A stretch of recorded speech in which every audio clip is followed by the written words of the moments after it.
আসসালামু আলাইকুম রহমতুল্লাহ বারাকাত। রমজান মোবারক।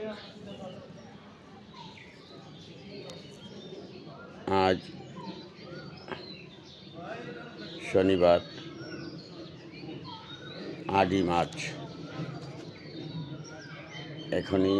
এখনও আমি আমার গ্রামের বাড়িতে আছি ইনশাল্লাহ।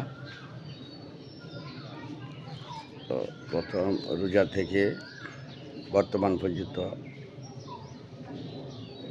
বাড়িতে সকলের সাথে রোজাগুলা কাটাইলাম, রোজাগুলা রাখলাম, ইফতার করলাম।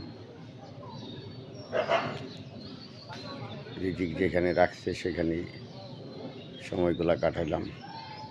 আল্লাহর রহমত, তাদের দোয়ায় যদি থাকে আগামীকাল হয়তো ইফতার হবে আমার ডাকা। রিজিক যেখানে রাখছে সেখানে হবে। আলহামদুলিল্লাহ, গ্রামের বাড়িতে এই রোজাগুলাই পর্যন্ত কাটাইলাম, ভালো লাগলো। আপনারা কি কোথায় আছেন? যেখানে আছেন সবার জন্য দোয়া করি। নামাজ পড়ে আমার জন্য আপনারা দোয়া করবেন। আল্লাহ তাআলা যেন সেরকম তৌফিক নাজিল করে প্রত্যেকটা রোজা যেন রাখতে পারি আপনাদের সাথে। এবার 30টা রোজা করতে পারলে আপনাদের কাছে আপনারা আমার জন্য দোয়া করবেন, আমি যেন 30টা রোজা করতে পারি। আসসালামু আলাইকুম।